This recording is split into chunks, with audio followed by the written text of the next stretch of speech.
Hello, this is David Perlman for the WholeNote.com, and I'm in conversation with Austin Clarkson.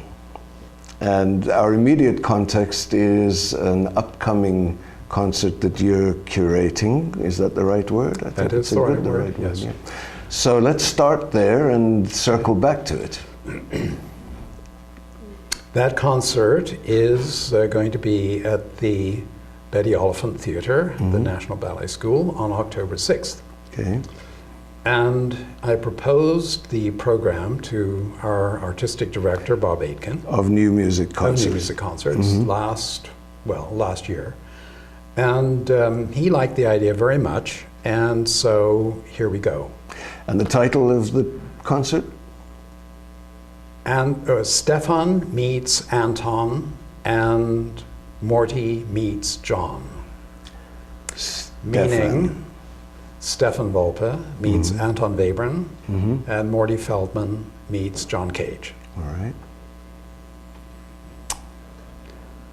So that is the program I devised was to show the impact of Webern on Volpe when he studied with him in 1933, and then subsequently the impact of Volpe on Morty Feldman, who studied with him from 44 to about 49, and then the impact of Morty Feldman mutually on John Cage.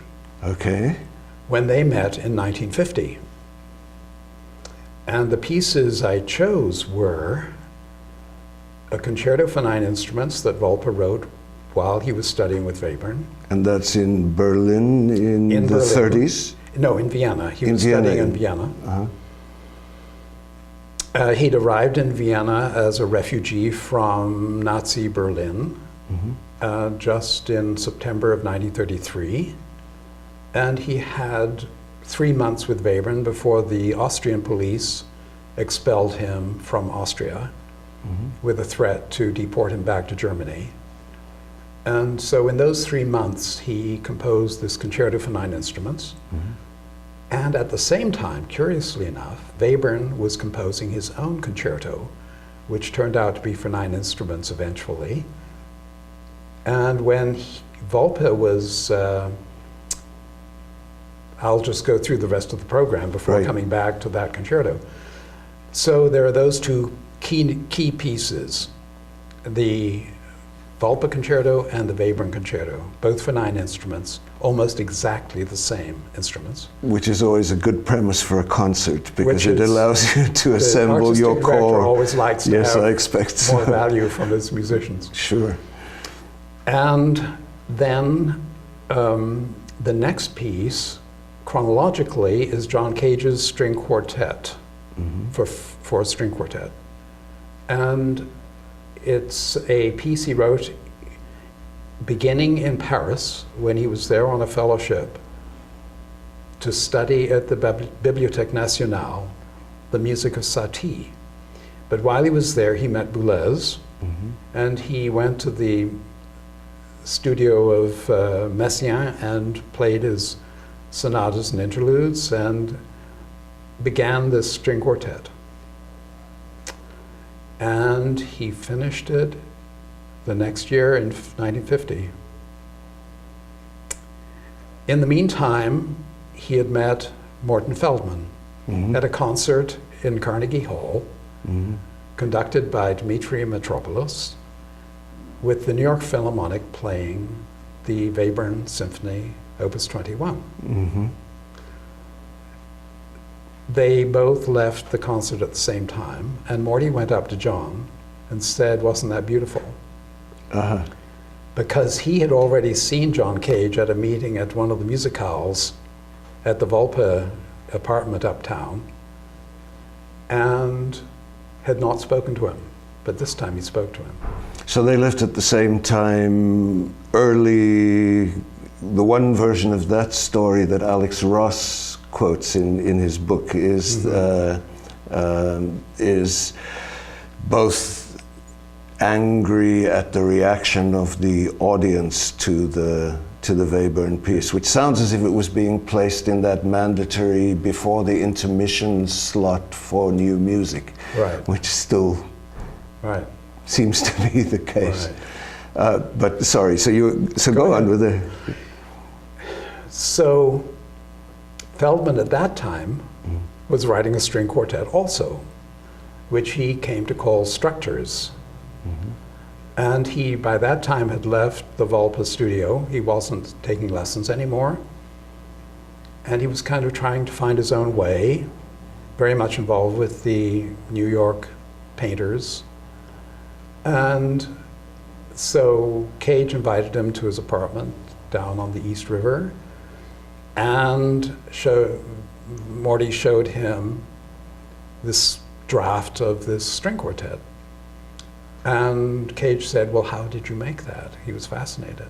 And Morty said, I don't know. Huh. So this was not a conventional score.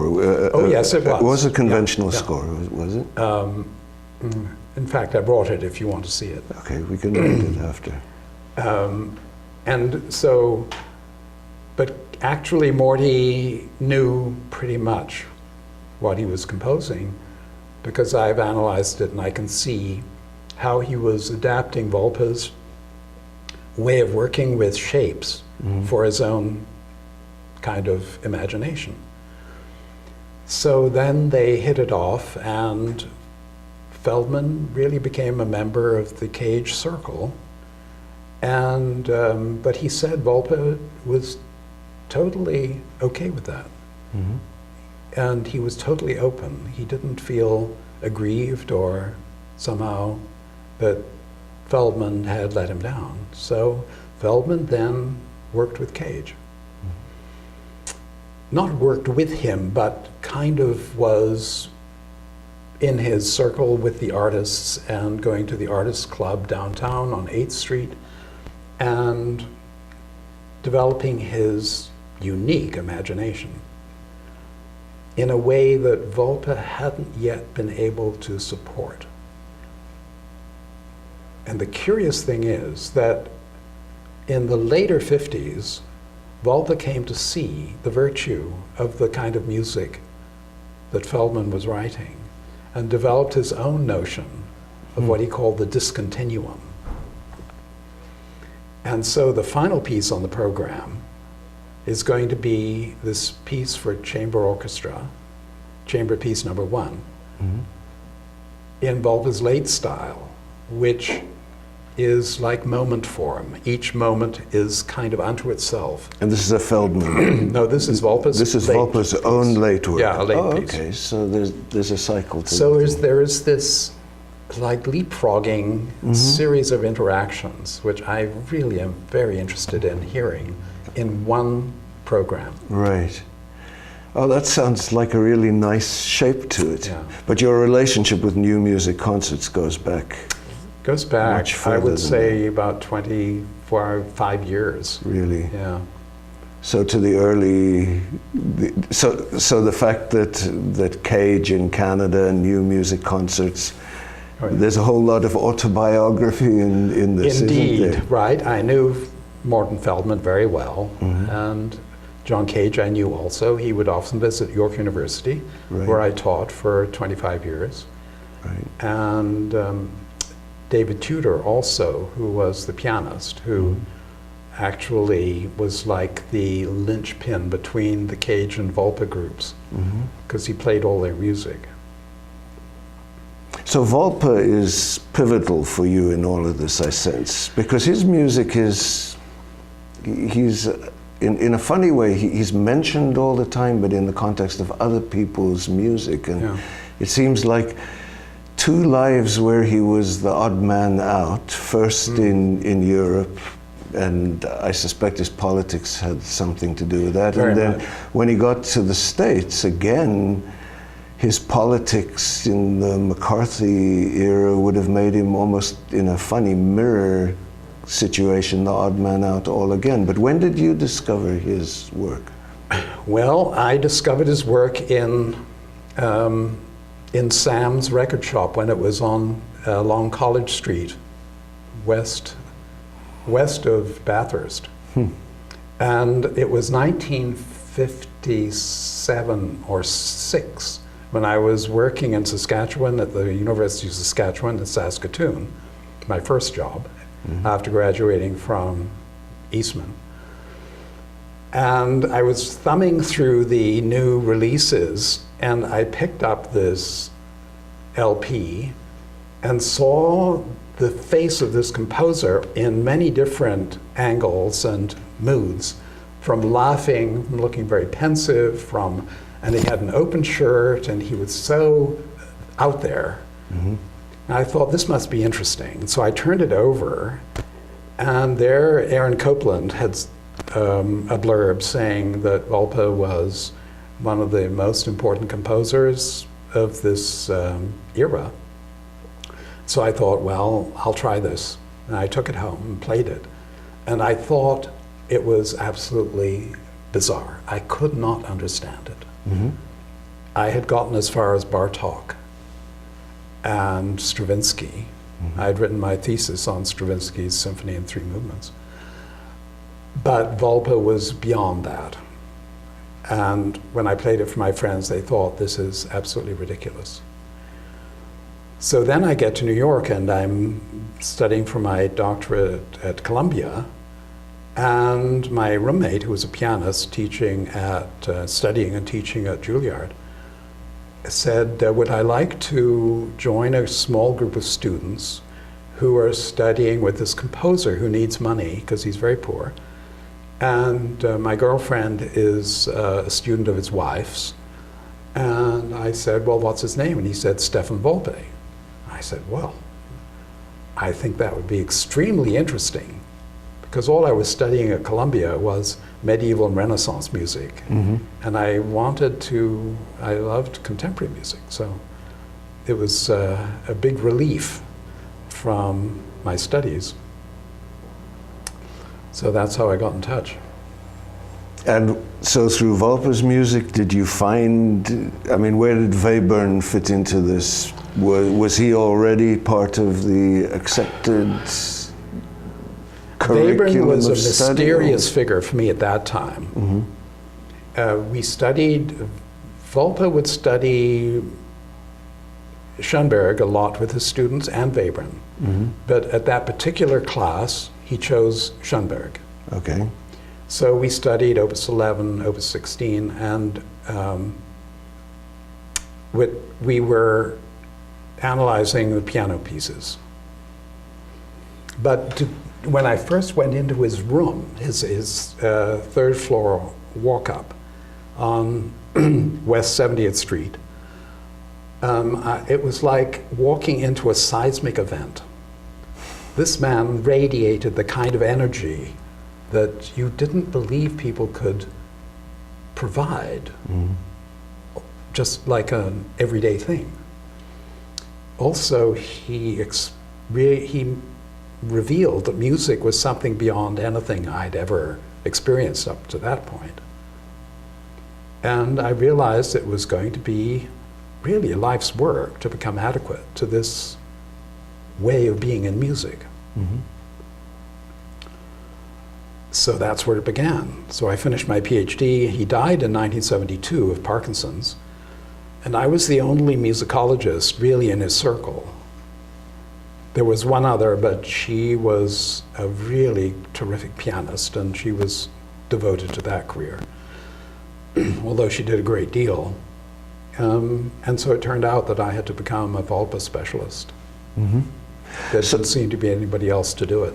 So in the whole time of your association with new music concerts, has his music been featured? Oh, indeed. Many times? Exactly 20 years ago, we did a 4-day festival of Volpe's music. Okay. Where we had symposiums, seminars, concerts, workshops. We had a gallery of marvelous performers. Peter Serkin came up. We had performers coming from all over. And out of that, we produced a book, and there were recordings. So it was a major event. But since then, not so much. We've done a few pieces, but not that many. Wallace Halliday did a concert of Volpe's music. Recently? Yeah, Oh, with okay. Stefan Schleiermacher's music and also Volpe. Stefan and Stefan, so we call it. Is Wallace going to be part of the ensemble for this I one? don't or do think you- there is a saxophone, no, in any of the unfortunately, in the no. piece? Okay. Are the 9 instruments the same in the two?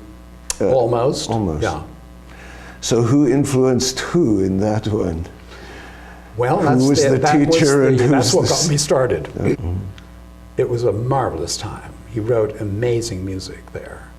But when they closed their doors in 1956, he had no money whatever. But he got a Fulbright fellowship to Berlin. And that was his first visit back to Germany, which was very hard because he refused to speak German for a while, or to speak German only to whom he felt they weren't Nazis at some point. Made it difficult to get a job there too, I would imagine. It was, yeah. Or in Austria, Yeah. for that matter. But in Germany, at the Darmstadt school, in the summers, he found a new life because he brought American expressionism, and there he found this Weberian structuralism, and he returned to Webern in a way that he hadn't been connected for 20 years. And it was a marvelous rediscovery for him. And in fact, this piece, the chamber piece number 1, we'll hear on the concert, is an homage to Webern. And it uses the same pitch set from Webern's concerto. And it starts with the same horn interval that the third movement of the concerto begins with. And then later in the score, he's written O Webern on the manuscript. Ah, So it really is very touching to see that the journey is now somehow closed, right. and that he's come to a new understanding of Webern, where he can put Webern into this moment form environment and still have him live and breathe. You know, it's music about music. In other words, when Webern gave his lectures, which were published as The Path to the New Music, he spoke about writers who had absolutely no idea what they were talking about when they wrote about music.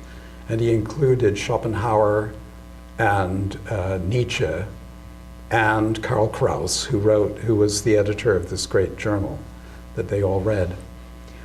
And he said they don't know what they're talking about because they don't appreciate the idea, the musical idea, as a thing in and of itself, as thought. This is a piece of thought, and it's not about anything else. It is just about itself. And so that was the cause of a huge argument between Volpe and Webern when Volpe came to his first lesson.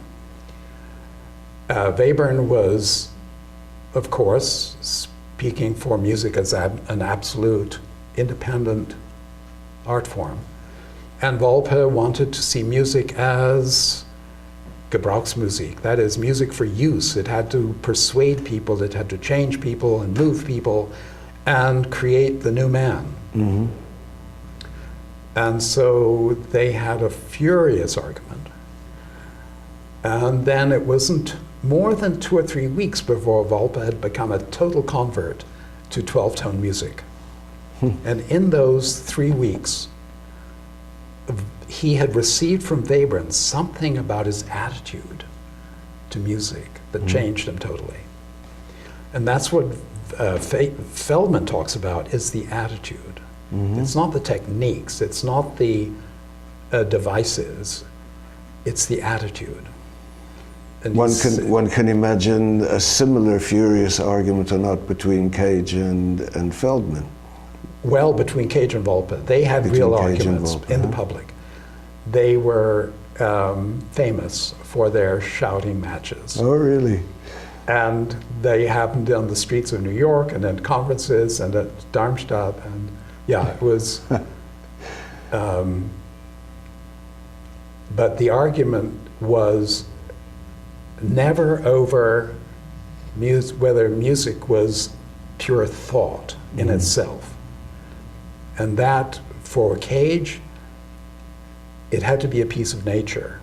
His works, he wanted to be like the nature out there, which is exactly what Webern said. He said, art is an expression of nature, but as seen through human nature. And Volpe took that into his own life, and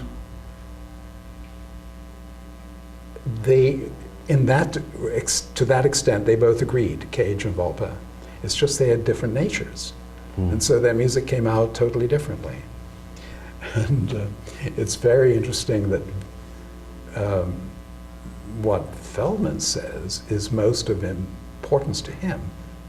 And this is another way to prepare for this concert, is listening.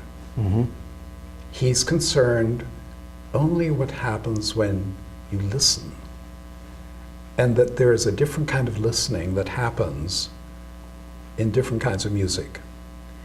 And his kind of music demands the most extreme listening, because he maybe has a sound here, and then nothing for a while, and then another sound. And you have to figure out, well, what's happening here? What's in between? And so that listening to a Feldman piece is a totally different experience from a Volpe piece. But if you play Feldman very fast and Volpe very slow, actually you'll hear a connection. Oh, interesting. Yeah. Well, we haven't really covered Cage very much. Cage, when Feldman writes about Cage, he talks about Cage up to the point of the string quartet, of the pieces from around 1950. And he said, Cage wrote amazing music. That is a whole period of classical Cage, which people don't know much about. Because after he turned to indeterminacy, he became the Cage we all know today. The cagey Cage. The cagey Cage. And, but as Feldman said, the string quartet is a masterpiece. It's a classic. And yeah, we don't hear it very much because it's the other Cage that we know more about, we hear more about. And it's very interesting why Cage moved to indeterminacy. But one of the reasons was that he received a copy of the I Ching in an English translation published by Christian Wolff's father, Kurt Wolff. And Christian was only 16 or so when he came to Cage for his first lessons and gave him a copy of the I Ching. And when he opened it up and saw this graph at the back of all the 64 hexagrams and found out how it all worked, that he realized this was the clue to how to organize or not organize his music. And it's the moment. And Feldman talks about the moment, and so does Cage, and so does Volpe, where that all meaning comes from the actual realization of the importance of that moment. And when one consults the I Ching, as I do periodically, you realize that the question you have has somehow received a perfectly valid answer. Because it's tuned you as a listener, apart from anything else. Yeah, and in that respect, Volpe and Cage were different in the way they accessed the imagination. Volpe did not need the I Ching. His imagination was so hyperactive, that he didn't need any stimulus to get to his creative process. He was imagining music all the time. Cage didn't do that. He was much more a visual artist, actually, and a philosopher, an intellectual. He was extremely organized in his thinking, whereas Volpe was very intuitive. So it sounds like the Cage on this program is an interesting window into his human nature. Yes, it is, because he had been studying with Schoenberg, as you probably know, in California, and he was using serial kinds of procedures in the string quartet. Very different from Schoenberg's, but and very different from himself later on. yeah, it's very. So it's a fascinating confluence of sounds lovely. personalities. Yeah, Sounds lovely. Thank you so much. you're most welcome. Thank you. And thank you. Bye-bye.